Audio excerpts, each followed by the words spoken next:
एक मित्र ने प्रश्न पूछा है कि आपने मेरे पूछे गए प्रश्नों पर जो वीडियो बनाए हैं उसे समझकर मैं खुद को लगातार सुधार रहा हूँ। लेकिन मुझे अभी बहुत भीतर से परिवर्तन लाना होगा और इसमें मेरे साथ एकमात्र अष्टांगिक मार्ग ही दे पाएगा। तो मेरा प्रश्न है कि अष्टांगिक मार्ग को स्टेप बाय स्टेप 24 घंटे रूटीन में कैसे फॉलो करूं और किस तरह से मुझे पूरे 24 घंटे का रूटीन बनाना चाहिए ताकि मैं जागरूक रह सकूं। कैसे पूरे दिन जागरूकता का अभ्यास कर सकता हूं, इस पर कृपया करके वीडियो बनाइए। इनका जो प्रश्न है वह हर साधक का प्रश्न है कि कैसे 24 घंटे मैं होश पूर्वक अपनी ध्यान साधना को याद रखकर अपने जीवन को बिताऊं। कैसे 24 घंटे रूटीन में मैं अपनी ध्यान साधना को कर सकूं। महत्वपूर्ण प्रश्न है। साधारणतया हमारी पूजा पाठ कर्मकांड ध्यान साधना एक कार्यवाही की तरह है, एक रिचुअल जैसा है। सुबह थोड़ी देर ध्यान कर लिया, फिर पूरा दिन हम क्या कर रहे हैं हमें कोई होश नहीं। पूरे दिन हम इस तरह से मस्त हो जाते कि हमें याद ही नहीं आती कि हम एक साधक हैं। बहुत महत्वपूर्ण है यह। जब तक हम अपनी याद बनाकर नहीं रखेंगे कि मैं एक साधक हूं और मेरा एक उद्देश्य है, तब तक कोई भी व्यक्ति साधना के पथ पर आगे नहीं बढ़ सकता।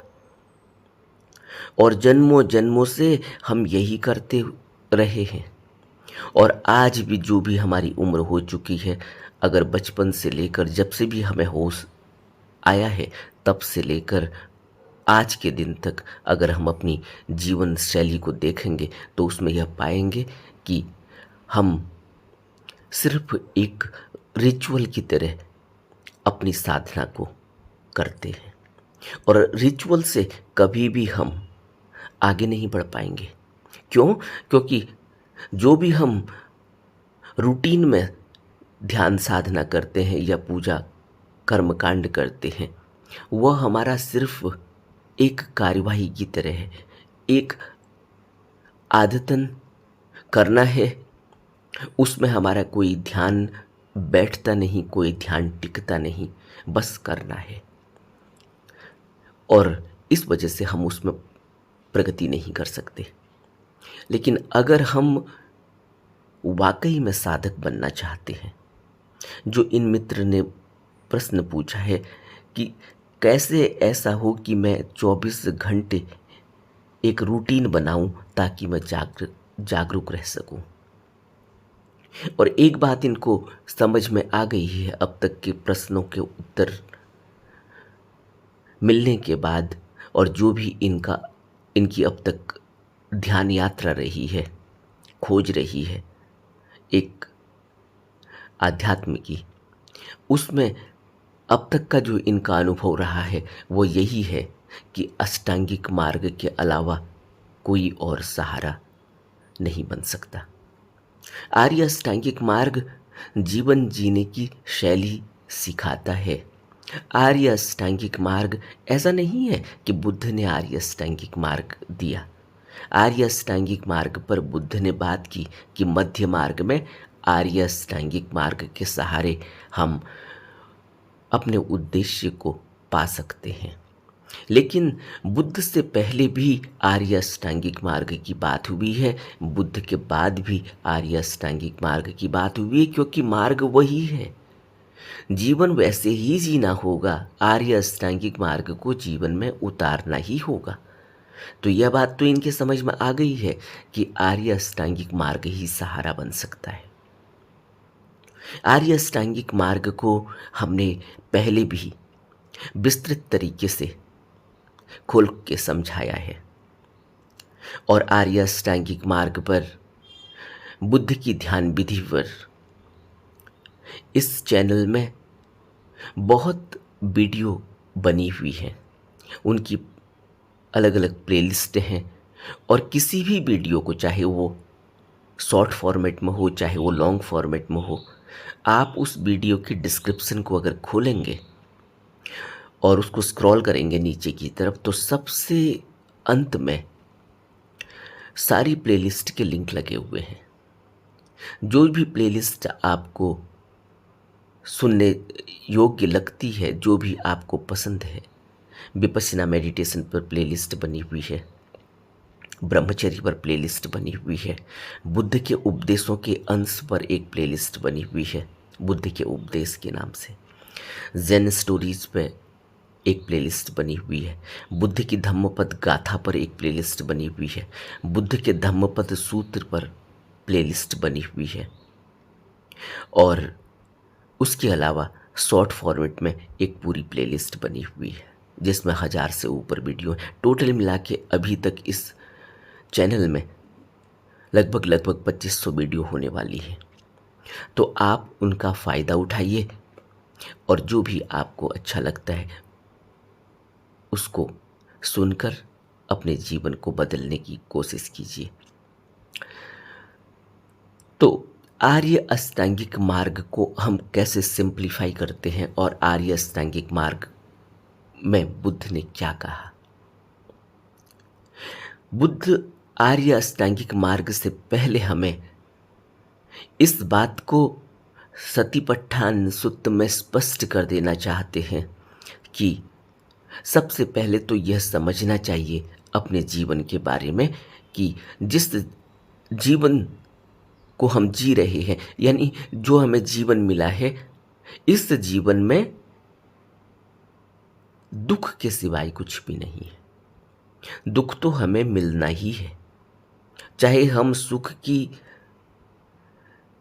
पूरी जिंदगी कोशिश करें, लेकिन हमें दुख मिलना ही है। दुख नियति है। दुख को बुद्ध ने कहा आर्य सत्य है। इस संसार में दुख आर्य सत्य है। तो पहला तो बुद्ध का आर्य सत्य है कि दुख है। इस बात को गहरे में अपने अंदर बैठा लेना चाहिए। खोज तभी होगी, उससे पहले तो आध्यात्म की खोज, आध्यात्म की यात्रा हो ही नहीं सकती। जिस व्यक्ति ने भी अपने जीवन शैली को देखकर, अपने जीवन को देखकर यह अंदर गहरे में बैठा लिया कि जीवन में दुख तो है ही, मिलना दुख ही है, अंत दुख में ही होना है, वह व्यक्ति ही आध्यात्म की खोज करेगा। अगर कोई व्यक्ति अभी भी यहाँ सुख खोज रहा है, कोई व्यक्ति अगर यहाँ अभी भी जन्नत के सपने देख रहा है, स्वर्ग के सुख के सपने देख रहा है, अगर कोई व्यक्ति यहाँ अभी भी यह सोच रहा है कि उसको यहाँ सुख ही सुख मिलने वाला है अगर वो मेहनत करेगा, तो वह व्यक्ति धोखे में है। और जब उसकी नींद खुलेगी, जब उसको दुख घेर लेगा चारों तरफ से, उस समय बहुत देर हो चुकी होगी। इसलिए उन लोगों ने जो बुद्ध की ध्यान विधि को नहीं समझ पाए, जो बुद्ध के उपदेशों को नहीं समझ पाए, जो अभी संसार में सुख की तलाश में ही भटकते रहे, उन लोगों ने बुद्ध के उपदेशों को, बुद्ध के बताई हुई विधि को नकार कह के बयान किया। उन्होंने कहा कि बुद्ध नकारवादी है, और इस पर बड़ी बड़ी किताबें लिखी हुई हैं। ये वही लोग हैं जो यह कहते हैं कि संसार में प्रोग्रेस नहीं होगी अगर आदमी दुख के बारे में सोचेगा, लेकिन ऐसी बात नहीं। यह उनका अपना दृष्टिकोण है समझने का। तो पहली बात तो यह कि दुख संसार में है, यह अपने अंदर अनुभव करना है। संसार में है नहीं है, इस फिलॉसफी को समझकर अगर कोई व्यक्ति यहाँ डिप्रेशन में चला जाए, स्ट्रेस में चला जाए, टेंशन में चले जाए, बहुत ही लो हो जाए और यह कहे कि दुखी है, तो फिर अब हाथ ही क्यों उठाना है, अब हाथ पांव आगे को बढ़ाने ही क्यों है, अब जीवन में रह ही क्या गया है, तो वह व्यक्ति नकारवादी हो जाता है। लेकिन बुद्ध हमें यह शिक्षा नहीं देते। बुद्ध कहते हैं कि तुम अपने जीवन से यह रहस्य को अपने अनुभव में लाओ कि जीवन में दुख है। यह माँ, यह बाप, यह भाई बहन, यह रिश्ते नाते, यह घर परिवार अभी है, अगले पल यह होगा, इसका कोई पक्का नहीं है। और आज तो कुदरत भी हमें दिखा रही है। कुदरत के नज़ारे आज जिस तरह से टेक्नोलॉजी का विकास हुआ है, विस्तार हुआ है, लाइव हमारे सामने उसकी तस्वीरें पहुंच जाती हैं। और ये तस्वीरें गूगल से सैटेलाइट के जरिए हम तक पहुंच जाती हैं। और ये तस्वीरें वह लोग जो चश्मदीद हैं वह अपने कैमरे में, अपने मोबाइल में वीडियो बनाकर कैद कर लेते हैं, जो सोशल मीडिया के जरिए हम तक पहुंच जाती हैं, जिससे हमें ये पता चलता है कि यहाँ एक पल पहले जो सुख है वह अगले पल दुख में बदल जाएगा, क्योंकि यहाँ सब कुछ ही विनष्ट जाने वाला है। बुद्ध ने सतिपट्ठान सूक्त में अनित्य जगत के बारे में विस्तार से समझाया। इस बात को हमें गहरे में अपने अनुभव में लाना होगा। अगर हम अभी यह बात हमारे अनुभव में नहीं है, ऐसा तो नहीं है कि बुद्ध जैसे कहानी आपने सुनी होगी। कृष्णा गौतमी की कहानी बहुत ही विशेष है। उस कहानी का अंत यही है कि यहाँ जो पैदा हुआ है उसकी मृत्यु होनी ही है। और किसी भी घर में कोई भी घर ऐसा नहीं है जिसमें कभी कोई मरा नहीं और जहाँ कोई कभी मरेगा नहीं। इसलिए यह सोचना कि हमारा घर तो इससे बचा हुआ है, नहीं, कोई घर नहीं बचा आज तक, न कोई घर कभी बच पाएगा, न कोई यहाँ सदा के लिए टिक पाएगा। ये सब भी नष्ट जाने वाला है। यह बात गहरे में जब तक अंदर नहीं बैठेगी, अनुभव में नहीं आएगी। इसको अनुभव में आने के दो ही कारण होते हैं। पहला यह कि यह बात हमारे साथ घट गई हो, घटी तो है लेकिन हमने उसको कभी अपने अंदर चिंतन, मनन, या कहें कि हमारे अंदर वो धक्का नहीं लगा। अभी घटने के बाद भी धक्का नहीं लगता है। इतनी बड़ी बेहोशी है इस जीवन की। और दूसरी बात यह कि हम दूसरे के साथ घटी हुई घटना से अनुभव में ले लें। अनुभव में तो हमें हमारे साथ भी घटेगी तब भी आएगा, लेकिन अगर हम इतने जागरूक हों कि दूसरे के साथ घटी हुई घटना से सीख सकें, तब भी हमारा जीवन बदल जाएगा। लेकिन न तो हम दूसरे के साथ घटी हुई घटना से सीखते हैं और न हम अपने साथ घटी हुई घटना से सीखते हैं। इसलिए बुद्ध कहते हैं कि यहाँ जगत में आदमी मृतवत जीवन जी रहा है। वो मरा हुआ सही है, क्योंकि वो प्रमाद में जीवन जी रहा है। बुद्ध की दृष्टि अनोखी है, हम उस तक नहीं पहुंच पाते कि बुद्ध ऐसा क्यों कहते हैं कि यहाँ हर व्यक्ति मरा हुआ सही है, क्योंकि वह प्रमाद में जीवन जी रहा है। बुद्ध ने धम्मपद में यह सूत्र कहा। अब अगर हमें पहले दुख आर्य सत्य है इसका अनुभव हो चुका है, तभी हम आगे बढ़ पाएंगे और फिर हम यह खोज करेंगे कि दुख आर्य सत्य क्यों है। तब पता चलेगा कि दुख का समुदय है। दुख समुदय में डायरेक्ट नहीं होता, इनडायरेक्ट भी होता है, प्रत्यक्ष नहीं होता, परोक्ष भी होता है। बुद्ध ने प्रतीत्य समुत्पाद के जरिए हमें यह समझाने की कोशिश की कि जीवन में दुख को समझने के लिए हमें प्रतीत्य समुत्पाद को भी गहरे में समझना होगा कि कारण से कार्य और कार्य से फल पैदा होता है। और कारण कैसे पैदा होता है, यह एक बहुत ही गंभीर बात है। कारण कैसे पैदा होता है? हम तो कहेंगे हमारा तो कोई कारण ही नहीं था, हमारे पिता की मृत्यु हो गई, इसमें क्या कारण था? इसमें मेरा तो कोई रोल ही नहीं है, फिर मेरे को दुख क्यों? तब बुद्ध कहते हैं दुख समुदय है। उस पिता से हम जुड़े हुए हैं। उस पिता से हम क्यों जुड़े? इसके पीछे भी इतना लंबा, इतना बड़ा जाल है कि कभी हम उस जाल तक पहुंच नहीं पाएंगे जब तक हमारी अंतर्दृष्टि नहीं खुलेगी। इसलिए बुद्ध आनंद को कहते हैं, आनंद ऐसा मत कहो कि मैं समझ गया। यह तो बहुत सरल बात है।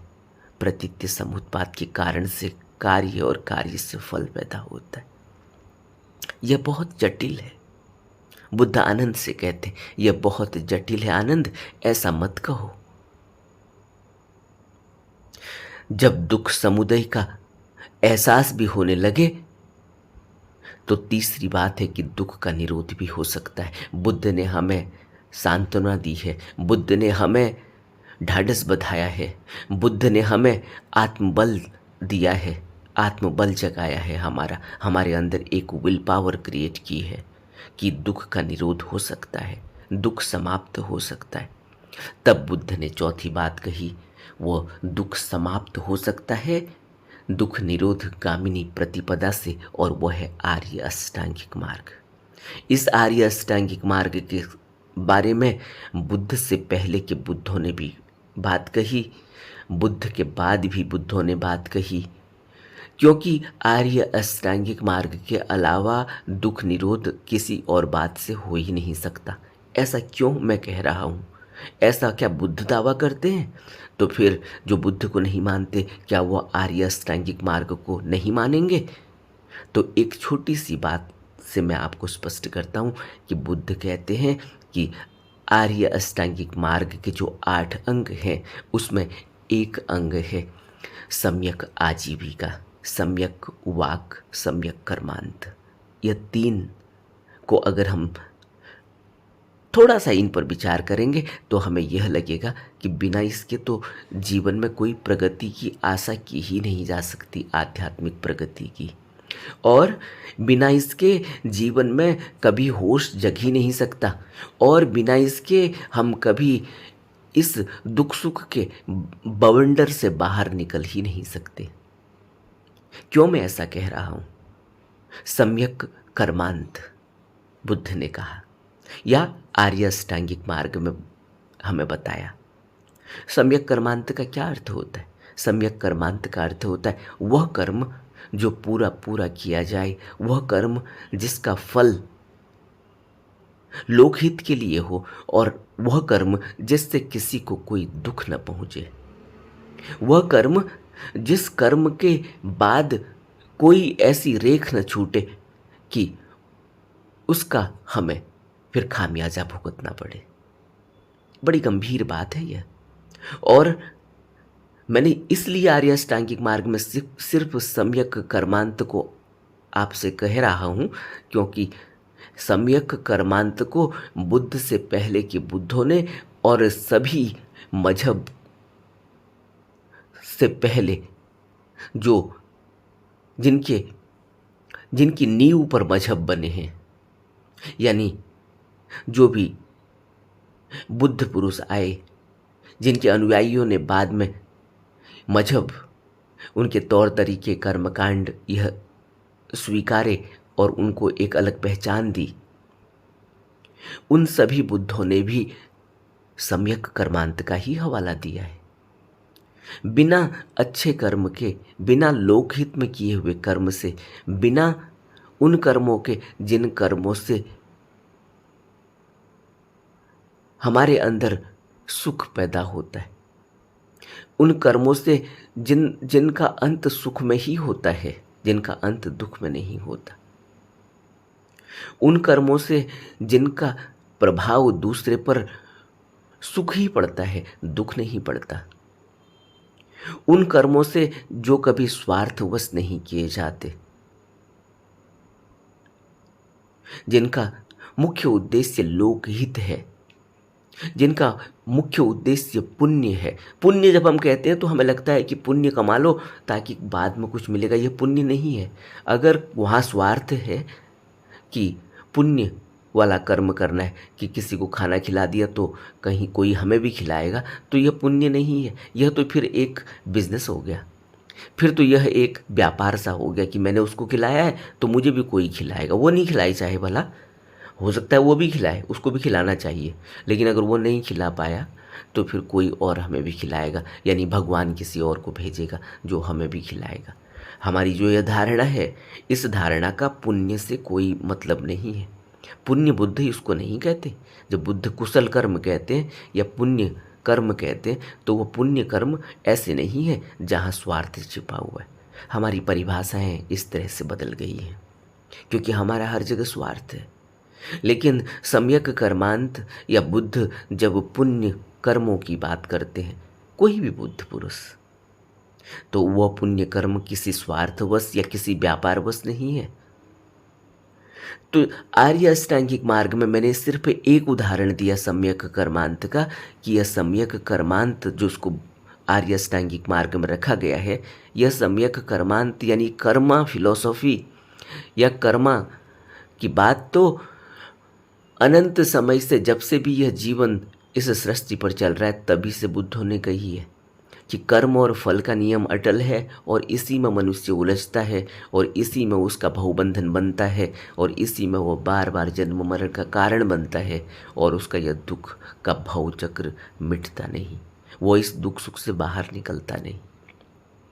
इसलिए आर्य अष्टांगिक मार्ग जो इन मित्र ने बात कही है कि कैसे 24 घंटे मैं फॉलो करूं इस आर्य अष्टांगिक मार्ग को, ताकि मेरे अंदर होश बना रहे और जागरूकता बनी रहे, तो कर्म सम्यक कर्मांत करना होगा। यानी कोई भी कर्म करें, उस कर्म को 24 घंटे इतना होश जगना चाहिए कि जो मैं कर्म कर रहा हूँ उसका परिणाम क्या होगा, जो मैं कर्म कर रहा हूँ क्या वह बिना स्वार्थ के है, या जो मैं कर्म कर रहा हूँ वह लोकहित के लिए है, या जो मैं कर्म कर रहा हूँ वह कुशल है या नहीं। इसकी पहचान कैसे पैदा होगी कि वह कुशल है या नहीं, क्योंकि हमारे अंदर तो होश ही नहीं, बिल्कुल भी होश नहीं। हम जिसको कुशल कहते हैं, हम जिसको अच्छा कह रहे हैं, वह तो बाद में हमारे सामने जो परिणाम आता है वो तो बड़ा भयावह होता है। कुशल कर्म, अच्छा कर्म करके ही मैंने यह सोचा था कि मैं दिन रात पढ़ाई करके क्वालिफाई होके सिविल सर्वेंट बनूंगा, आईएएस बनूंगा, या मैं एक बड़ा पॉलिटिशियन बनूंगा, या मैं एक बहुत बड़ा प्रोफेशनल बनूंगा, और मैं बन भी जाता हूँ। लेकिन फिर क्या होता है, मैं कहाँ फिसलता हूँ, मैं कहाँ फिसलता हूँ कि मेरी ज़िंदगी में दुख ही दुख आ जाते हैं। मैं कहाँ फिसलता हूँ कि फिर भी मैं सुख नहीं भोग पाता, वह सुख जो बुद्ध बता रहे। सुख वह नहीं कि मैं राजा बन गया। अगर राजा को सुख ही होता तो बुद्ध के पास राजा क्यों आते, बुद्धों के पास राजा क्यों आते। बुद्ध अगर मैं कहूँगा तो लोग कहेंगे कि बुद्ध के पास राजा आए थे। नहीं, कबीर के पास भी राजा आए थे। नहीं, मीरा के पास भी राजा आए थे। सभी बुद्धों के पास राजा आते। फिर वो राजा क्या करने आते, फिर वो क्यों कहते हैं हमें प्रवज्ञा दे दो, हमें दीक्षा दे दो, हमारे ऊपर हाथ रख दो, हमारा कल्याण कर दो। वो तो राजा है, उनके पास तो सब कुछ है। इतनी बड़ी प्रजा है, इतनी बड़ी सेना है, इतना बड़ा राजपाट है, और बहुत से तो चक्रवर्ती राजा हुए हैं। और आज तो चक्रवर्ती राजा और राजा जिनको हम कहते हैं वो तो पूरे देश के मुखिया हो जाते हैं। लोकतंत्र है, वहाँ अरबों लोगों उनको फॉलो करते हैं, अरबों लोग उनकी बात मानते हैं। एक न्याय प्रणाली है, एक न्याय प्रणाली को वो मानते हैं।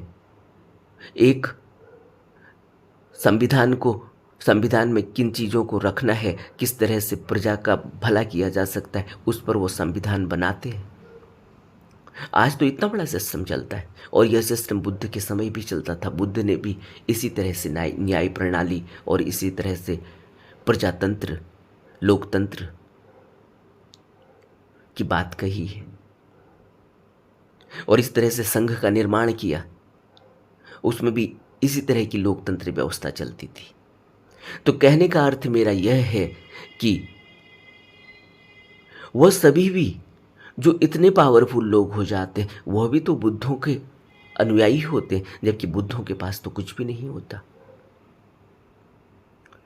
तो सम्यक कर्मांत कैसे, इसलिए बुद्ध मध्य मार्ग देते हैं कि इस मध्य मार्ग के जरिए ही हम अपने जीवन को जीते हुए, अपने जीवन को, रोजमर्रा के जीवन को जीते हुए, अपनी ध्यान साधना को, अपने साधना पथ को आगे बढ़ा सकते हैं, साधना पथ में आगे चल सकते हैं और एक दिन बुद्धत्व को उपलब्ध हो सकते हैं।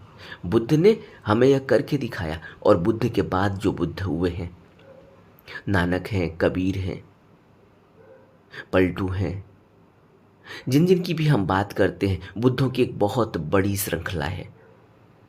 यह तो दो चार नाम ही हैं जो बार बार जुबान पर आते हैं, बहुत लंबी श्रृंखला है, इतनी लंबी श्रृंखला है। और सभी बुद्धों ने, जैसे जैसे वक्त बदलता चला गया, सभी बुद्धों ने खुद जीवों को पार्जन करके, यानी मध्य मार्ग में जीवन जीकर उस अवस्था को पाया है, उस अवस्था को जिया है जिसको बुद्ध कहते कमलवत जीवन जिया जा सकता है इस संसार में। और बुद्धों ने यह जीवन जी कर दिखाया है। इसीलिए अपना अनुभव आर्य अष्टांगिक मार्ग के जरिए हमको चेतना भी देते हैं, अपने अनुभव को दोहराते भी हैं और हमें ढाढ़स भी देते हैं, हमें सहारा भी देते हैं कि आर्य अष्टांगिक मार्ग के जरिए ही हम होशपूर्वक जीवन जी सकते हैं। अब 24 घंटे होश कैसे बनेगा, जरा सोचो। इन्होंने प्रश्न पूछा है कि कैसे 24 घंटे होश बनेगा। 24 घंटे होश बनाने के लिए तो फिर होश की साधना करनी होगी, इतना विवेक जागृत होना चाहिए। अगर ये विवेक ही जागृत नहीं होगा तो थोड़ी सी बात पर गुस्सा आ जाएगा और पता नहीं कब किसको थप्पड़ पड़ जाए, कब किसको हम अपशब्द बोल दें, और फिर उसके परिणाम कितने भयानक होते हैं। एक अपशब्द बोला हुआ, अपशब्द भी छोड़ो, किसी को तू बोल दिया, उसकी ईगो को इतनी ठेस पहुंचती है कि तुमने तू क्यों बोल दिया, तुम जानते नहीं मेरे को मैं कौन हूँ। आप यह रोज अपने दैनिक जीवन में नहीं देखते? तू बोलने से किसी दूसरे व्यक्ति को इतनी परेशानी हो जाती है, उसके अहंकार को चोट लगती है। जिसको तुमने तू बोला था वो सुप्रीम कोर्ट का बहुत बड़ा लॉयर हो सकता है, बड़ा प्रोफेशनल हो सकता है, वो बड़ा साइंटिस्ट हो सकता है, वो बड़ा प्रोफेसर हो सकता है, तुम जैसे जाने कितने लोगों को उसने पढ़ाया हो सकता है, और तुमने उसको तू बोल दिया, अपनी अकड़ में बोल दिया होगा, तुम बेहोश होगे तब बोल दिया होगा, और उसके परिणाम कितने भयानक हो जाते हैं, कितनी मारपीट हो जाती है। और मारपीट तो छोड़ो, उसके बाद रंजिश हो जाती है, उसके बाद देख लेने की बात होती है, और फिर कभी ऐसा भी होता है कि पशुवत हमारा जीवन जिया जाता है। जैसे पशु एक दूसरे पर राग पैदा कर देते और उस राग से फिर वो कभी भी एक दूसरे की हत्या भी कर देते मौका पाकर। कभी दो बैलों की लड़ाई देखी होगी आपने, वो दो बैल एक दूसरे को फिर जहाँ भी देखेंगे वहाँ झगड़ा करते हैं। ये कभी आपने देखा? कभी आपने ये नोटिस किया? और बैलों को तो छोड़ो, मनुष्य को ही देख लेना, अपने को ही देख लेना। किसी व्यक्ति से कभी कोई कहा सुनी हुई हो, कभी किसी व्यक्ति ने कुछ नुकसान कर दिया हो, कभी किसी व्यक्ति ने कुछ ऐसा कर दिया हो जो अंदर हृदय पर चुभा हुआ है, और वो व्यक्ति सामने आ जाए, सामने उसकी शक्ल दिख जाए, उसके बाद क्या होता है अंदर। अगर हम विपश्यना नहीं करते, अगर हम किसी ध्यान साधना में नहीं हैं, अगर हम किसी गुरु के बताए हुए उपदेश पर नहीं चल रहे हैं, तो फिर तो वह पल हमें दिखाई नहीं देगा। हम अपने अंदर देख ही नहीं पाएंगे कि किस तरह से द्वेष पैदा हो रहा है, क्रोध पैदा हो रहा है, किस तरह से मेरे अंदर भावनाएं उठ रही हैं, किस तरह से मेरे अंदर विचार उठ रहे हैं, किस तरह से मेरा हाथ डंडे को पकड़ चुका है, किस तरह से मेरा हाथ किसी वेपन को पकड़ चुका है, किस तरह से मेरे हाथ क्रोध में कांपने लगे हैं, मेरा पूरा जिस्म जलने लगा है, मेरे पूरे चेहरे पर गर्मी पैदा होने लगी है, मेरे कान गर्म होने लगे हैं, मेरे होंठ फड़फड़ाने लगे हैं, मेरे गाल गर्म होने लगे हैं, मेरे अंदर पसीना ही पसीना मेरे पूरे शरीर में होने लगा। क्या आपने कभी यह महसूस किया किसी आदमी की शक्ल देखते ही और वहीं दूसरी बात, किसी आदमी को देखकर जो हमारा प्यारा है, जिससे हमारे रोमांस हैं, जिससे हमारा रिश्ता है, जो हमारा सबसे करीबी है, उसको देखकर भी इसी तरह का होता है, पॉजिटिव होता है। यह दोनों ही बातें क्या बताती है? यह बताती हैं कि हम किस अवस्था में हैं, हमारा होश कितना है। जिस आदमी को होश होता है वो सुख दुख से ऊपर उठ जाता है, बुद्ध कहते हैं। जिस आदमी को होश होता है, जो आदमी साधना करता है, ध्यान साधना करता है, वो अपने को देखता है। वो इन सभी घटनाओं के समय अपने को जागृत अवस्था में देखता है। अब आप सोचो, इन्होंने प्रश्न तो पूछा है कि कैसे ऐसा हो कि मैं 24 घंटे होश में रहूं, जागरूक रहूं। तो क्या मेरे अंदर उतनी साधना मैंने की है? क्या मैं उतने होश को अपने अंदर इन सभी बातों को देख पाता हूँ? क्या मैं कुछ भी शब्द बोलने से पहले उन शब्दों की इंटेंसिटी को, उनकी गहराई को, उनके प्रभाव को देख पाता हूँ? क्या मैं जो भी कृत्य करता हूँ उसके परिणामों को देख पाता हूँ? मैंने अभी आपको कितनी मेहनत करके हम किसी पद को पाते हैं, कितनी मेहनत करके हम किसी बिजनेस को जमाते हैं, कितनी मेहनत करके हम किसी प्रतिष्ठा को पाते हैं, और सब हमारी बेहोशी में दांव लग जाता है। और जो हम सुख भोगने के लिए हमने इतने प्रयास किए थे, सब दुख में बदल जाते। आज किसी मनुष्य के जीवन को, उसकी उसकी टेस्टिमनी को उठाकर देखो, उसके जीवन चरित्र को, उसकी जीवनी को पढ़कर देखो। वो जिंदा हो या जिंदा न हो, आपके आसपास हो, आपसे दूर का हो, तो आपको यह पता चलेगा कि उसका दुख, तब पता चलेगा उसके सुख वो तो बिल्कुल ही क्षण भर के हैं, लेकिन दुख उसका गहरा है, और वो उन दुखों को लेके बैठा हुआ है। सुख तो सिर्फ सपने की तरह है, उन सुख के सपनों में भी अब वो और दुखी हुआ बैठा है, क्योंकि वो सुख तो चले गए। अब वो सुख की कल्पना में दुखी हुआ बैठा है कि तब सुख था, मेरे प्यारे प्यारे बच्चे थे, मेरे से खूब बातें करते थे, मेरी प्यारी प्यारी पत्नी थी, मेरी प्यारी प्यारी दोस्त थी, मेरा प्यारा प्यारा, मेरा कोई अपना जो बिल्कुल करीब था, जिसको मैं अपने सभी भावों को, सभी विचारों को, सभी मनोदशाओं को व्यक्त करता था। आज वो नहीं है, अब वो दुखी है। तब वो सुख के सपने तब वो सुख में था उन दिनों, अब वो दुखी है। यानी अंत तो दुख में ही है, मनुष्य दुख में ही गहराता चला जाता है, क्योंकि वह चीज़ तो विनशनी ही है। यही तो अनित्यता है कि जो सुख तुमने भोगा था कल वो नहीं होगा। वही पत्नी जब गर्लफ्रेंड होती है, वही पुरुष जो आज हस्बैंड है, पति है, वो जब बॉयफ्रेंड होता है, तब घंटों घंटों इंतज़ार करते हैं एक दूसरे का। तब किसी से कोई शिकायत भी नहीं होती कि घंटों आपने क्यों लगाए, मैं कब से इंतज़ार कर रही हूँ। और फिर उसके बाद जब रिश्ता बन जाता है, जब वो साथ रहने लग जाते हैं, उसके बाद क्या स्थिति होती है, हम रोज़ घरों में देख रहे हैं। शुरू के शादी के दिन और बाद की शादी के बाद कुछ सालों के बाद जो परिस्थितियाँ बदलती हैं, फिर वो सुख के सपने रह जाते हैं, और अब जीवन सिर्फ जिया जाता है, किसी तरीके से धकेला जा रहा है। सुख के सपने तो आज भी हैं कि भविष्य में होगा, लेकिन दुख गहराता चला जाता है, क्योंकि वह जो सुख पहले कभी किसी पल में बिताया था, वह पल जा चुका है। अब कोई अगला पल सुख का आएगा, उसकी तलाश में है, लेकिन वो दुख जो उन सुखों के जाने के बाद मिला है, उसके रूट इतने गहरे हैं, उसके ग्रूव्स इतने गहरे हैं कि वो बार बार अंकुरित हो जाते हैं, और हमारा दुख नहीं जाता। और हम आज जो बात कर रहे हैं कि 24 घंटे जागरूक कैसे रहेंगे, जरा सोचो तो। पल पल का जीवन है, 24 घंटे, जिसको हम 24 घंटे कह रहे हैं, सिर्फ 24 नहीं है, हर पल। और हर पल अगर हम कहेंगे तो न जाने कितनी सांसें होती हैं, कितने हजार सांस बुद्धों ने हमें बताई कि एक दिन में हम लेते हैं।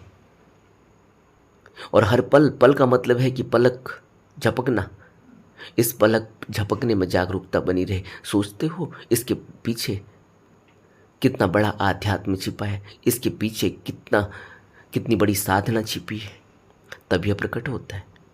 इतनी साधना के लिए आप जो बुद्ध आर्य अष्टांगिक मार्ग बता रहे हैं, जिसमें मैंने सिर्फ आपको सम्यक कर्मांत बताया, क्योंकि हम कर्म से ही जुड़े हुए हैं।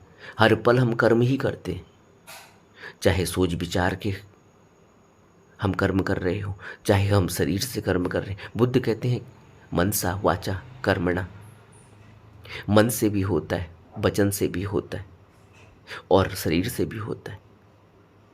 हम जो भी कर रहे हैं इन सब का परिणाम हमें भुगतना होगा, क्योंकि कहीं ना कहीं उनके पीछे हमारी बेहोशी है, कहीं ना कहीं उनके पीछे हमारा अपना स्वार्थ है। बिना स्वार्थ के तो हम कुछ भी नहीं करते। माँ को इस जगत में सबसे बड़ा रिश्ता माना जाता है, सबसे करीबी रिश्ता माना जाता है। वहाँ भी क्या होता है, क्या स्थितियाँ बनती हैं, फिर वह जो प्यार था वो कब मोह में बदल जाता है और कब फिर स्वार्थ में बदल जाता है, उसकी तस्वीरें हम सब ने देखी है और हम देख रहे हैं। इस पर ज़्यादा कहने की ज़रूरत नहीं। तो 2400 घंटे जो जागरूकता की ये बात कर रहे हैं, उसके लिए तो होश साधना होगा। और सतिपट्ठान सुत्त की शुरुआत ही बुद्ध ने यहीं से की कि सबसे पहले तुम यह देखो कि दुख है, तुम पड़ गए हो यहाँ, अब तुम दुख के भवसागर में डूब गए हो। तुम यहाँ क्यों पड़े, इसके पीछे कारण कार्य और फल का नियम लागू होता है।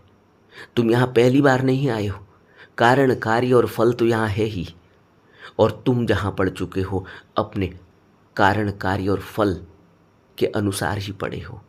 इसीलिए यहाँ तो तुम्हारी कोई चॉइस ही नहीं है कि तुमने कोई बाप को चुना, तुमने कोई माँ को चुना, तुमने कोई परिवार चुना, परिवेश चुना, समाज चुना, कुछ नहीं चुना तुमने। तुम पटक दिए गए कारण कार्य और फल के नियम से। लेकिन अब जब जहाँ पर भी तुम पटके गए हो, यहाँ पर होश जगाने के लिए ही बुद्ध आते हैं। इसीलिए बुद्धों का मुख्य उद्देश्य यही है कि किसी तरह से जीव को इस दुर्गति से, इस भवबंधन से, इस भवसागर से, जहाँ इस नरक से, जहाँ हर स्वर्ग की कल्पनाएं, हर स्वर्ग का सुख नरक ही बन जाने वाला है, वहाँ से कैसे ऊपर उठाया जाए जीव को। यही बुद्धों का पूरा प्रयास है, यही उनकी करुणा है, यही उनकी दया है। इसीलिए तो बुद्धों की करुणा को हम समझ नहीं पाते। इसीलिए तो बुद्ध पुत्र कहते हैं, मेरे पुत्र हो तुम। क्यों कहते हैं पुत्र? बाप भी तो पुत्र कहता है, लेकिन बाप का स्वार्थ। माँ भी तो पुत्र कहती है, लेकिन माँ का स्वार्थ। एक बुद्ध ही है इस दुनिया में जो पुत्र कहता है तो बिना स्वार्थ के कहता है। एक बुद्ध ही है इस जीवन में, इस दुनिया में, जो हमें इस नरक से, इस दुख से ऊपर उठाता है। बाकी तो सब यहाँ फंसाने वाले हैं। इसीलिए तो बुद्ध ने क्या कहा धम्मपद में, माँ बाप जो सहायता नहीं कर सकते, एक सही मार्ग पर लगा हुआ चित्त कर सकता है। इस वचन को अगर गहरे में अपने हृदय में बैठा सकें तो बुद्ध की करुणा, बुद्ध की दया कितनी है, आंखों से आंसू रुकेंगे भी नहीं और गर्दन ऊपर उठेगी भी नहीं। और जितना बड़ा मैं हमने बनाया हुआ है, यह सब मैं रेत के भवन की तरह धराशायी हो जाएगा। क्षण भर के लिए तो होता ही है, लेकिन फिर जाग जाता है। यही तो बेहोशी है। लेकिन बुद्ध कहते हैं कि तथागत तुम्हारे लिए कुछ नहीं कर सकता। तथागत तो रास्ता दिखा सकता है, और अगर कोई यह हाथ में हाथ धर के बैठ जाए तो तथागत तो मिल ही गया है, गुरु तो मिल ही गया है। इन्हीं मित्र ने पहले प्रश्न पूछा था, उस पर हमने बात की थी। तो फिर हमारा कुछ नहीं हो सकता। गुरु के बताए हुए मार्ग पर चलने के लिए गुरु के उपदेशों को अपने जीवन में उतारना होता है, तब 24 घंटे की जागरूकता पैदा होती है। बुद्ध के उपदेशों को, क्योंकि बुद्ध का उपदेश समझना सरल नहीं। हम कह तो देते हैं कि हम सब समझ गए, धम्मपद हमने न जाने उन 600 से अधिक सूत्रों को न जाने कितनी बार पढ़ लिया, न जाने हमने कितनी बार भगवत गीता दोहरा ली, हमने कुरान के उन आयतों को पढ़ लिया, हमने क्राइस्ट के उन उपदेशों को न्यू टेस्टामेंट में पढ़ लिया, न जाने कितनी बार पढ़ लिया। लेकिन इससे ऐसा नहीं है कि 24 घंटे की जागरूकता हमारी बन गई। 24 घंटे की जागरूकता बने बने इसके लिए तो साधना चाहिए, और वो साधना बुद्ध हमें बताते हैं कि उससे पहले अपनी मौत को तो देखना ही होगा। अपनी मौत निश्चित है, इस पर गहरा मनन चिंतन करना होगा। अपनी मौत निश्चित है, इसका मनन चिंतन करने के लिए बुद्ध कहते थे तुम जाओ शमशान में, वहाँ 3 महीने रहो, तब तुम्हें पता चलेगा कि जिस वासना के पीछे तुम दौड़ रहे हो, यह वासना किस तरह से तुम्हें संसार में डुबाती है। तुम जाओ शमशान में और जलते हुए उन शवों को देखो जो कल यहाँ वासना के पीछे दौड़ रहे थे। आज उनका धुआं तुम्हारी आंखों को अंधा करने लगा है।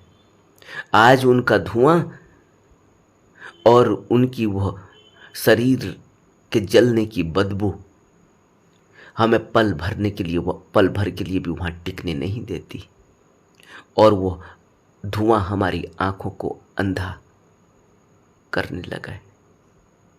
ये वही लोग हैं जो वासना के पीछे दौड़ रहे थे। ये वही लोग हैं जिन्होंने अपनी वासना के बल पर यहाँ संसार का निर्माण किया।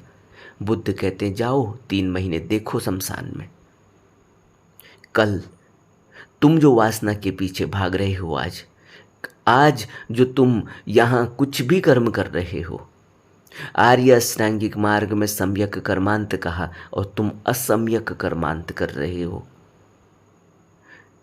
सम्यक आजीविका कहा, तुम असम्यक आजीविका कर रहे हो। सम्यक वाक यानी सम्यक बोलचाल कहा, तुम असम्यक कुछ भी शब्द बोलते हो। ऐसे ही धुआं उठना है तुम्हारा भी,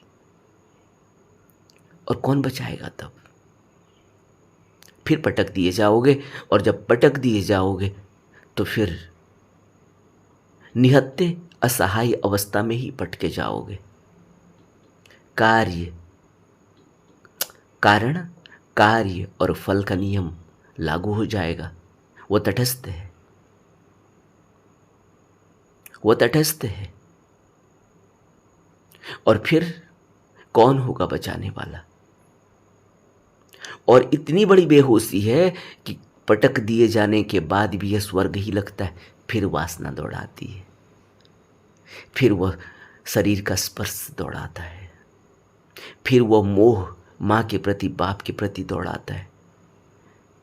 और यह समझ में नहीं आता कि कल किसी पड़ोसी का बाप मरा था, कल किसी पड़ोसी की माँ मरी थी। इन माँ बाप के भी माँ और बाप मरे थे। हमारे सामने ही हमारा दादा मरा था, हमारे सामने ही हमारी दादी मरी थी, हमारे सामने ही हमारा नाना मरा था, हमारे सामने ही हमारी नानी मरी थी। लेकिन फिर बेहोशी इतनी गहरी कि यह तो वह मरे थे, हम थोड़ी मरेंगे। नहीं समझ आता जीवन। तो 24 घंटे होश कैसे बने रहेगा? इन्होंने कहा, बुद्ध ने सतिपट्ठान सूत्र में कहा कि सबसे पहले मौत तो देखो अपनी। दुख आर्य सत्य है, यह तो पता चले कि मौत ही तो सबसे बड़ा दुख है। अनित्यता ही तो सबसे बड़ा दुख है। सबसे बड़ा दुख यही तो है कि जो तुमने आज कमाया यह अनित्य है, यह विनश जाने वाला है, इसकी कोई हकीकत नहीं। इसकी हकीकत इसी पल में दिखाई दे रही है। अगले पल तुम सो जाओगे और उसके बाद तुम उठोगे या नहीं कोई नहीं जानता। तुम सो जाओगे अगले पल, यह वस्तु तुम्हारी सिराने पर रखी हुई है, यह तुम्हारी होगी या नहीं इसकी कोई गारंटी नहीं है। इसी पल तुम्हारी है। अगले पल तुम नहीं उठोगे तो तब भी यह वस्तु तुम्हारी नहीं होगी। अगले पल तुम उठोगे और यह वस्तु वहाँ पर न हो जहाँ पर रखी हुई थी, क्योंकि तुम तो बेहोशी में थे। तुम बेहोशी में तो वैसे ही रहते हो, और तब तो तुम नींद में थे, गहन बेहोशी थी, और वो वस्तु को कोई ले गया। अनित्य है, बिनस गई, तब भी दुखी होने वाला है। तो जो इन मित्र ने प्रश्न पूछा है, 24 घंटे जागरूकता, उससे पहले तो अपनी मौत को 24 घंटे साधना होगा। शमशान घाट में कुछ दिनों जाकर बैठना होगा, उस उठते हुए धुएं को देखना होगा, उन रोते हुए लोगों को देखना होगा कि आज जिनके लिए मैं सपने देख रहा हूँ, कल ये इसी तरह मेरे लिए भी रोएंगे, मेरे को यहाँ लेकर आएंगे।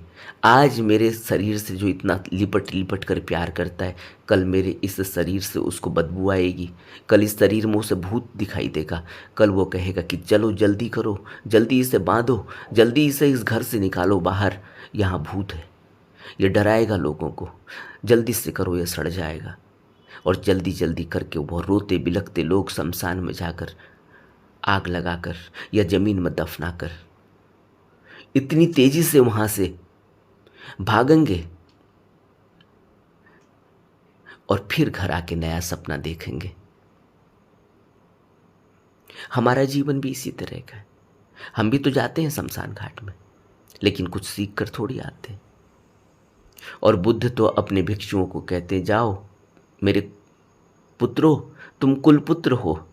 कुलपुत्र कहते थे कि तुमने अपने कुल को छोड़ दिया, तुम कुल छोड़कर, सब कुछ छोड़कर सिर्फ इसलिए इस संसार में आए हो, इस भिक्षु मार्ग पर आए हो, ताकि तुम्हें मुक्ति मिल सके, तुम्हें फिर इस भवबंधन से आज़ादी, इस भवबंधन में न फंसना पड़े, इस भवबंधन से आज़ादी मिल जाए। तो कुलपुत्रों, फिर प्रयास करो, और तब तक प्रयास करो जब तक कुछ करने को शेष न रह जाए। यानी वह अवस्था जहाँ पर कुछ करने को शेष न रह जाए का एक अर्थ यह भी है कि सम्यक कर्मांत हो जाए। जब सम्यक कर्मांत हो जाता है, अपना कोई स्वार्थ होता ही नहीं, तो कुछ करने को शेष रह कहाँ गया। जो भी हो रहा है लोकहित में हो रहा है, जो भी हो रहा है वह दृष्टा भाव से हो रहा है, जो भी हो रहा है वह सम्यक हो रहा है। और दृष्टा भाव को, निष्काम को किसने नहीं कहा? कौन से बुद्ध ने सम्यकता को और निष्काम को नहीं कहा? तो जो बात पूछी गई है 24 घंटे की जागरूकता की, 24 घंटे की जागरूकता सधेगी कैसे? 24 घंटे में तो 8 घंटे 10 घंटे तो हम सोते ही हैं, और बुद्ध भी सोते थे। और बुद्ध कहते हैं 24 घंटे की जागरूकता बनी रहती है। बुद्ध ने तो अपने जीवन से करके दिखाया, हमें अपना अनुभव बताया। उनके करीब के भिक्षुओं ने, करीब के शिष्यों ने उस अनुभव को जनमानस तक पहुंचाया है कि बुद्ध जब सोते भी हैं तो बुद्ध तो सोते हैं, लेकिन शरीर सोता है, बुद्ध जागरूक है।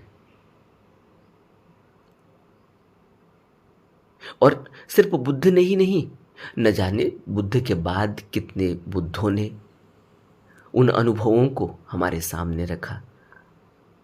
और किताबें भरी पड़ी है, ऐसा भी नहीं है कि किताबें नहीं हैं।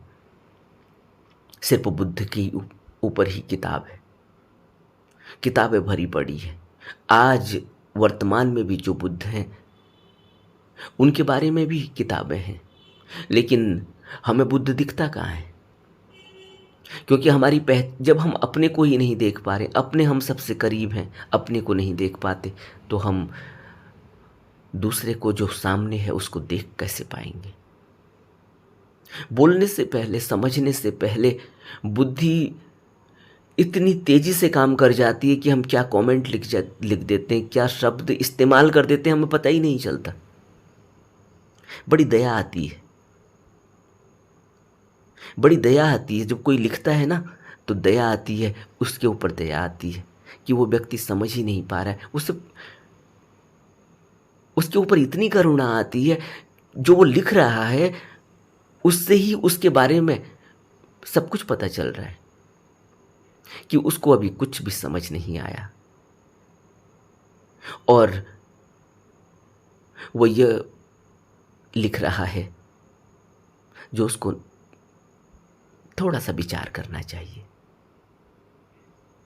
कि मैं जो लिख रहा हूं, जो मैं व्यक्त करना चाहता हूं, ये वो जो दूसरे व्यक्ति तक पहुंच रहा है, वो एक एक शब्द को, उसकी गहराई को समझ रहा है, क्योंकि वो तुमसे ज्यादा जागरूक है।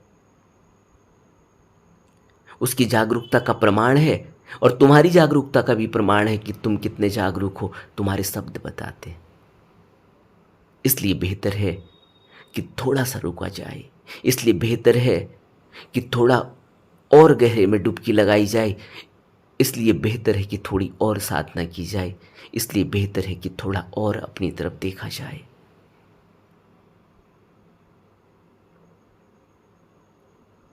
तो अगर हम 24 घंटे की साधना की बात करेंगे, बुद्ध सतिपट्ठान सूत्र में कहते हैं कि अगर तुमने अपनी मृत्यु को, क्योंकि बुद्ध ने भी सबसे पहले, बुद्ध के अंदर बदलाव तो तभी आया ना जब बुद्ध ने मौत देखी। दूसरे की मौत देखी, अपनी थोड़ी देखी थी, लेकिन वहीं से जीवन बदल गया। और बुद्ध के बाद न जाने कितने सालों के बाद लाओ त्सो हुए हैं चीन में। लाओ त्सो ने ताओ के बारे में बताया और ताओ के आज बहुत ज़्यादा अनुयायी हैं। आज ताओ एक बृहद स्तर पर समझा जा रहा है। और लाओ त्सो को कहते हैं कि जीवन लाओ त्सो का कैसे बदला, जिस तरह से बुद्ध का जीवन बदला किसी मृतक को देखकर, लाओ त्सो का जीवन बदला पेड़ से गिरते हुए एक पत्ते को देखकर। पेड़ में लगा हुआ था पत्ता और लाओ त्सो नीचे बैठे हुए हैं, पेड़ के नीचे बैठे हुए हैं। गहन चिंतन मनन में रहे होंगे, गहन होश में रहे होंगे उस समय, तभी तो दिख पाया पत्ता, कि पत्ता जो अभी टिका था इस शाखा पर अचानक गिर पड़ा है और एक दिन मैं भी ऐसे ही गिर जाऊंगा। यहीं से जागृति पैदा हो गई। और बुद्ध कहते हैं कि अगर तुम अभी भी नहीं जग पाए हो तो शमशान में जाओ। अपनी मृत्यु तो अभी एहसास नहीं हो रही है, तो शमशान में जाकर तो होगी थोड़ी देर, क्षण भर के लिए तो जाओ और 3 महीने रहो। बुद्ध का तो उन लोगों के लिए जो सबसे ज़्यादा वासना से ग्रसित थे, तो बुद्ध उनके लिए तो यह जरूर ही कहते थे। यह तो उनकी एक साधना का अंग है कि जाओ 3 महीने शमशान में रहो, तुम्हारी वासना गिर जाएगी, तब पता चलेगा कि क्यों शमशान में भेजा जा रहा है। ये वासना सता रही है तो भी ध्यान नहीं हो पा रहा है। तो पहले इतना होश तो चाहिए कि मैं मर जाऊंगा, तब जागृति पैदा होती है। फिर जागृति पैदा ऐसे ही नहीं हो जाएगी कि मैं मर जाऊंगा, अगर बुद्धि में बैठा भी लिया तो फिर जागृति आ जाएगी। फिर उसके लिए बुद्ध ने कहा सतिपट्ठान सूत्र में कि जब तुम्हें यह आर्य सत्य समझ में आ जाए तो तुम अपनी सांसों पर ध्यान देना शुरू करो। समझ में तो अभी बुद्धि से ही आएगा कि मैं मर जाऊंगा, लेकिन अगर इतना भी समझ में आ रहा है तो कम से कम थोड़ी तो चेतना हिली है अपनी जगह से।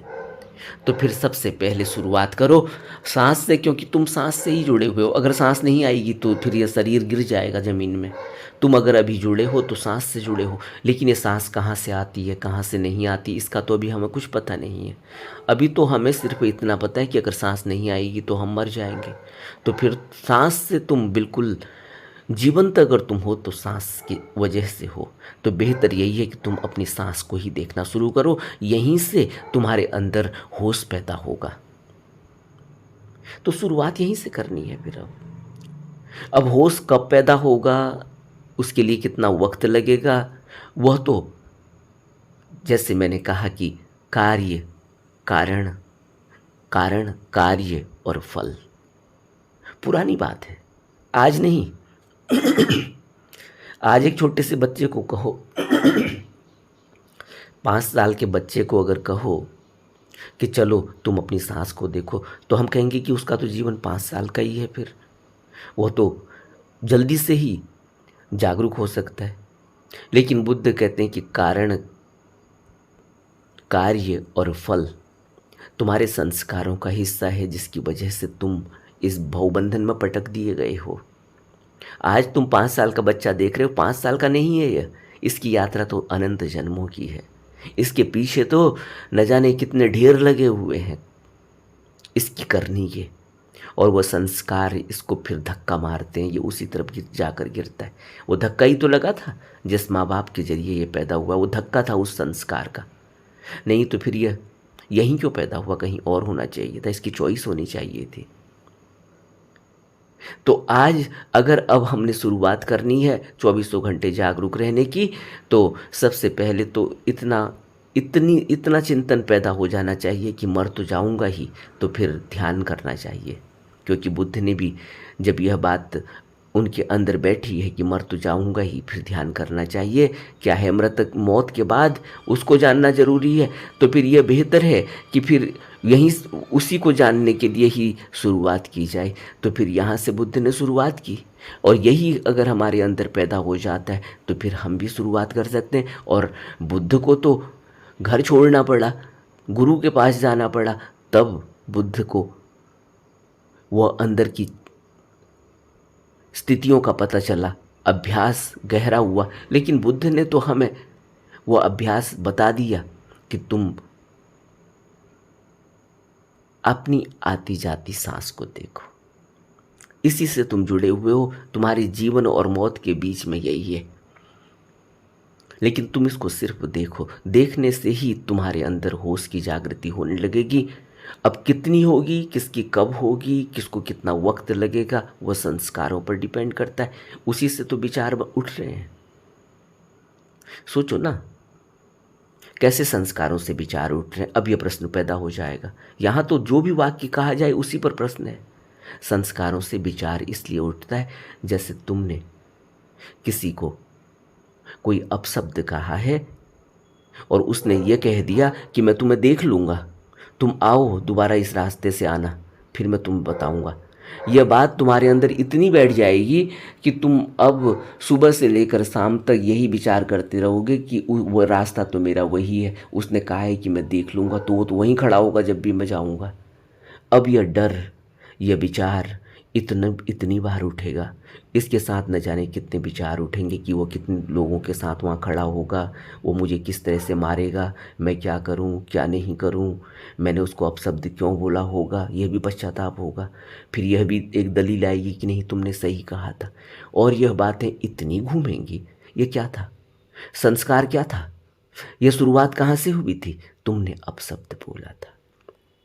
अब इस अपशब्द के परिणाम यह हुए कि महीने भर तक और सालों तक तुमने रास्ता बदल दिया हो भला, फिर भी सालों तक और न जाने कितने सालों तक वो विचार आता रहेगा कि अगर उस रास्ते से गया, अगर वो आदमी कहीं मिल गया, क्योंकि उसने कहा है देख लूँगा। और हो सकता है कि पूरी जिंदगी यह विचार तुम्हारे अंदर घूमता ही रहे। तुमने एक संस्कार बनाया था एक दिन, आज वह संस्कार फलित हो रहा है। उसके विचार अनंत रूप से हो सकते हैं। जब तुम बुजुर्ग हो जाओगे, बूढ़े हो जाओगे, तुम्हारे बाल बच्चे हो जाएंगे, तुम्हारी लड़कियां जवान हो जाएंगे, तुम्हारे लड़के जवान हो जाएंगे, उनकी भी शादियां हो जाएंगी, उनके भी बच्चे हो जाएंगे, तब भी कहीं वो आदमी की आज भी उसकी बातों की वह याद आएगी कि मैं तुम्हें देख लूँगा, तुम्हें उठा दूंगा। तो यह ख्याल आएगा कि कहीं ये मेरे बच्चों के बच्चों को कोई नुकसान न कर दे। वो भी स्कूल जाते हैं। देखते हो इस छोटी सी बात को क्या हुआ था, तुमने अपशब्द कह दिया था। हो सकता था कि उसने गलती की हो, लेकिन तुम अपने क्रोध को समझ नहीं पाए, तुम अपनी तरफ नहीं देख पाए और तुमने अपशब्द कहा था। उस अपशब्द को अब तुम पूरी जिंदगी ढो रहे हो, क्योंकि उसने कहा है मैं देख लूंगा, मैं तुम्हें उठा दूंगा, मैं तुम्हें मजा चखा दूंगा। अब तुम पूरी जिंदगी बुढ़ापे तक, मौत तक उस संस्कार को पूरी जिंदगी तो ढोते ही हो विचारों के रूप में, मौत के बाद भी ढोओगे। ये होता है संस्कार, और ये संस्कार विचार बनते हैं। और आज तुम जहाँ पर खड़े हो, जिसमें तुम अपनी सांस को आती जाती नहीं देख पा रहे हो, आती जाती सांस से फिर तुम दूर चले जाते हो, इसी कारण कि तुम्हारा संस्कार गहरा है। तो 24 घंटे होश की साधना जो तुम कह रहे हो, आसान बिल्कुल नहीं है। इतना आसान नहीं है जितनी आसानी से लिख दिया गया है। इसके लिए न जाने कितने जन्म लग जाएंगे। और इतना आसान भी है कि पलों में भी हो जाए। सब कुछ संस्कारों पर डिपेंड करता है, सब कुछ विचारों पर डिपेंड करता है, सब कुछ जो पुराना किया गया है उसी पर डिपेंड करता है। कर्म और फल का नियम अटल है। इसलिए अगर आज हमें आर्य अष्टांगिक मार्ग का पता चल गया, आज हमें बुद्धों की शिक्षा का पता चल गया, आज हमें बुद्धों के उपदेश सुनने को मिल रहे हैं, यह तुम्हारा अहोभाग्य है।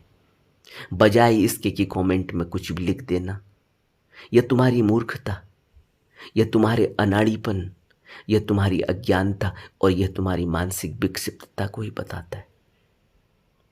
बेहतर यही है कि लिखने के बजाय, कोई भी शब्द इस्तेमाल करने के बजाय अपनी तरफ झांक लो, क्योंकि जिसको पहुंच रहा है यह शब्द, वह गहराई को जानता है तुम्हारी, क्योंकि तुम उससे कभी मिले नहीं, तुमने कभी उससे बात करी नहीं, तुम उसको जानते नहीं। वो बुद्ध भी हो सकता है और वो अनाड़ी भी हो सकता है, लेकिन अगर वो फिर भी तुमसे ऐसी बात कर रहा है तो हो सकता है कि तुम उससे ज्यादा अनाड़ी हो। इसलिए बेहतर है कि अपनी ही तरफ देखा जाए, इसलिए बेहतर है कि अपने ही चेहरे को देखा जाए, क्योंकि हमारा जो फायदा होगा अपने चेहरे को ही देखने से होगा। अपने चेहरे का अर्थ है अपने संस्कार, अपने कर्म और अपना आर्य अष्टांगिक मार्ग का अभ्यास। 24 घंटे की साधना, जागरूकता तभी पैदा होगी जब हर सांस में मुझे होश पैदा होगा, और होश रहेगा कि सांस आई और सांस गई। और आगे के अभ्यास तो बात के हैं, सबकी नींव, सबका आधार यही है कि कैसे मैं अपनी आती जाती सांस पर होश टिका सकूं। फिर मैं अपने हर कृत्य को देख सकता हूँ, फिर मैं हर अपने शब्द को देख सकता हूँ, फिर मैं अपने आर्य अष्टांगिक मार्ग का पालन कर सकता हूँ, क्योंकि वहीं तो सब शब्द हैं सम्यक वाक में, वहीं तो सब कर्म है सम्यक कर्मांत में, वहीं तो सम्यक आजीविका में मेरा खाना पीना, मेरी आजीविका, मेरा काम काज जुड़ा हुआ है। यह तो मैंने सिर्फ एक अंग बताया आर्य अष्टांगिक मार्ग का। आर्य अष्टांगिक मार्ग के 3 पिलर हैं, 3 भागों में आर्य अष्टांगिक मार्ग है, जिसमें सील में ये 3 बातें आती है जो बताई गई हैं: सम्यक वाक, सम्यक कर्मांत, सम्यक आजीविका। प्रज्ञा में 2 अंग आते हैं, सम्यक दृष्टि और सम्यक संकल्प, और तीसरा समाधि का अंग है। उस समाधि के अंग में समाधि में 3 अंग आते हैं: सम्यक व्यायाम, सम्यक होश, सम्यक जागरूकता, और तीसरा है सम्यक समाधि। अभी एक मित्र ने प्रश्न पूछा था, सम्यक की समाधि में कैसे उतरें, इस पर वीडियो बनाइए। सम्यक समाधि में कैसे उतरें, इस पर क्या वीडियो बनाऊंगा? यही वीडियो है सम्यक समाधि का, कि समाधि में उतरने से पहले यही वीडियो, समाधि में कैसे उतरेंगे उसके लिए यही है। तो ये उनका प्रश्न भी है। उन्होंने लिखा था कि आपको बहुत बार मैंने कह दिया है, आपने कहा भी है कि सम्यक की समाधि में कैसे उतरा जाए, इस पर वीडियो बनाइए। आपने कहा भी था लेकिन नहीं बनाया। यही वीडियो है, समाधि में कैसे उतरा जाए। अब इसको कैसे बताया जाएगा, क्योंकि यह बातों का तो कोई मजमून है ही नहीं, बातों की तो कोई बात ही नहीं है कि कैसे समाधि में उतरा जाए। उसके लिए तो यह सब कुछ ही है। उसके अलावा उसके लिए गुरु भी है, बुद्ध की भी ज़रूरत है, क्योंकि बुद्ध सहारा देगा अंदर बढ़ने का और अंदर के रास्ते का, क्योंकि अंदर तो हमारा कोई जोर चलता ही नहीं, हमारी कोई ज़बरदस्ती चलती ही नहीं, क्योंकि अंदर तो शरीर का कोई मतलब ही नहीं है। अंदर तो कुछ और बात है, वहाँ तो गुरु चाहिए।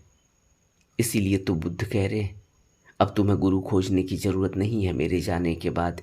अगर तुम मेरे शिष्य हो तो तुम्हें अपना दीपक खोजना होगा। वह दीपक ही सहारा है। वो जो दीपक है वही असली गुरु है अंदर। लेकिन उस अंदर के दीपक तक पहुंचने के लिए बाहर के गुरु का सहारा चाहिए। इसलिए बुद्ध ने कहा बुद्धम शरणम गच्छामि। अभी हम नहीं समझते बुद्ध, हम तो समझ रहे हैं बुद्ध क्या, बुद्ध का मतलब जो बौद्ध धर्म को फॉलो करता होगा। नहीं नहीं, बुद्धम शरणम गच्छामि तो सबके लिए है।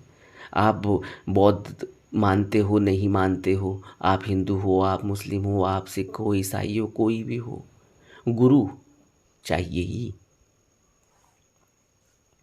इसलिए गुरु की बात कही गई। तो अगर जागरूकता चाहिए तो जो बातें बताई गई है उस पर गहरा चिंतन, मनन और अभ्यास चाहिए। नमो बुद्धाय।